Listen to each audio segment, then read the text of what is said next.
Alright guys, welcome to Algebra 2, 212. This is day 2. So we're going to take a look at the second half of our parabola problem. So last time we kind of went over kind of some exploratory stuff. Well, how could I move the vertex of that parabola left and right on that axis? And then how could I get my graph to flip over? How can I change the kind of shape of my graph without changing its vertex? Stuff like that. So I have a little situation here. You can read through this little story thing here. They're going to reference Polyparabola and her parabola company, the Professional Parabola Productions. They're really a big fan of alliteration here. So effectively, we're trying to say, hey, how can we make as many different parabolas as possible other than just the base one of y is equal to x to the second power? So that's what we're really going to try and focus on today. So I'm going to have you guys do problem number 13. So go through this, try and figure out how we can first get a vertical stretch out of it. How can we get a vertical compression? How can we have it open downward? How can we move it down? How can we move it right? Stuff like that, and then have it and then move it up and stretch and all these things at the same time. So once you think you've found a point where a thing which you can change and it'll cause that vertical stretch, you're good. Go ahead and move on. Once you think you found out how to make it vertically compress, you're good. Go ahead and move on. Once you think you found how to make it open downward, you should already kind of know that from last time. You're good there. Then once you figure out how to move it down or up, then you're good. And once you know how to move it left or right, you're good there. So it's going to be exploratory until you think you figured out the rule for each one of those things. So go ahead and pause the video, work through those. Once you think you have all of those rules, then go ahead and come back here. Okay, so let's go through our rules here. So I'm going to pull up Desmos. Here we go. And we're going to start off with our basic equation, y is equal to x to the second, right? So first thing that we want to do is get a vertical stretch. Now the terminology is a little bit harder to kind of understand because when most people see it, they will assume it's a horizontal compression, it's actually a vertical stretch. Let me show you what I mean there. I put a 2 in front here. Actually, let me do a second one. Y is equal to 2x to the second. So all I've changed equation-wise, I've gone from 1 in front to a 2 in front. So what I want to take a look at is, let's look at every value here. So at x is 1, my black graph is 1, my red graph is at 2. So my graph has doubled its vertical height at that point from 1 to 2. Right? Let's look over here. At 2, my black graph is at 4. So it doubled, it should be at 8, which it is. If I go over to 4, my black graph is at 16, so my red graph should be at 32. That's what it means by its vertically stretching it by 2, right? Putting that 2 there in front of it has caused me to double my height. I took the old graph and I made it twice as tall at every single point. It's not just those whole number points, it's every point. Those are just one that are a little bit easier for us to kind of see and kind of measure. Oh, it goes from 1 to 2, it goes from 4 to 8, it goes from stuff like that. So that's hopefully how we saw that. Now what if I want it to be compressed, right? Well, if I go down to like 1, it's just the base graph. So if I want to make it being squished, so be shorter than that, I need to take this and go into decimals. If I go negatives, I end up giving that flip. But if I go in decimals, like 0.5, well, 0.5 is going to actually have the height. So every height here is now going to be half as tall as it was. So yeah, there we go. So like the 0.1 here, now I'm down here at a half. My black graph being here at 4, now I'm down at 2. Where it was at 8,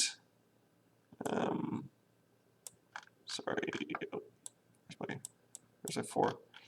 So it was at 16, Now it's at 8, right? So I'm having all of those values as I go on any point here. And this will work for anything, right? If I make it like 0.25, now it's going to be quartered. So when it was 1, now it's at 1/4 or 1/4 or 0.25 and so forth. And I could do that going vertically stretched as well. If I put like a 3 here, now everything's going to be 3 times as tall. So from 1 up to 3, from 4 up to 12, and so forth, right? So it causes all of those y values to be tripled if I put that 3 in front, which hopefully makes some logical sense, right? Because I'm just doing the exact same thing as I want as I did in the past problem, but then I'm just multiplying it all by 3 before I get my y value out of it. So logically, that should make a bit of sense as to why that is working the way that it does. All right, so the next thing that we're going to be looking at, we've gone with the vertical compressions and stretches. I'm not going to be real strict on the wording, like if you're using the word stretch versus expand or compress as opposed to contract. It's kind of your personal preference there, so whatever you like better. Let's take a look at part D here. So we move things up and down, right? So I'm going to get rid of this. So hopefully what you found to move stuff up and down is I have to add things or subtract them on the outside. So if I put like a +3 here, what I did was I've taken my original graph and I've moved it up 3. So from 0 to 3. If I put like a +7 there, I move it from 0 to 7, right? If I did like a -5, I'm down at -5. If I did a -1, I'm moved down 1. So that's a fairly easy one, and it makes logical sense. I'm taking what it was, and I'm just minusing 1 from it, so every value on my black graph is now 1 lower to be on my red graph. Right? So very easy for us to shift that graph up or down, just add or subtract to the end. And then the last one that it kind of asked us about was, hey, how can we move it left and right? And this is where thinking about what we did last time is really going to help, because last time we had the x minus 2 times x minus 2 inside of the parentheses, which we said, hey, we could write those as x minus 2 as one thing to the second power, because that's what second powers mean. So so to do this, I have to actually go in here, put some parentheses, and then if I put like a +1, that moved my graph to the left 1. So if I want to move it to the left 3, I should be a +3. Lo and behold, there it is, right? If I want to move it right, that's when I have to go negative. So if I put -2, now I move it to the right 2. If I put -8, I moved it to the right 8, right? So I can move it left, right, however I want by adding or subtracting inside of the parentheses before it is being squared. If I put that -8 on the outside, that's after it is being squared. That's going to be that vertical shift there. So those are the main rules that we're looking at right now. So let's hop back over here. And the last thing that it's saying for us to do is, hey, let's find a way to change the equation. So we want to move it 3 units to the left, and then stretch it vertically, and then record the equation. So that's all we want to do, is move it to the left and then stretch and then get a vertical stretch out of it. So let's hop back over to our Desmos. If I want to move it 3 to the left, I have to have it x plus 3. Because remember, to go left, it's plus. To go right, it's like minus. It's the opposite of what your brain's going to naturally think. So that's the kind of tricky part there. So I moved it left 3. Now, if I want that vertical stretch, I need a number bigger than 1, so like 2 or 3. I'll put a 2 here, and now I have made it stretch vertically. Now it's twice as tall as it was. So I can put any kind of number there as long as it's bigger than like 1, and it will be a stretch. But any of those are going to work for us. So awesome. That's not too bad once you kind of get the hang of it. So let's hop back over here. And let's go to the problem 14 here. So let's find a way to change the equation to make the parabola vertically compressed, open down, move 6 units up, and move 2 units to the left, right? So we want to go compressed, open down, move 6 up, move 2 units left. Let's try it out. So if I want it to be opening down, I first of all want a negative here. I want it vertically compressed, so I need to put a number in front that's less than 1, so like a 0.25 or a 0.5, whatever we want. Okay, and then I want it to be, I can't read it when it's that small.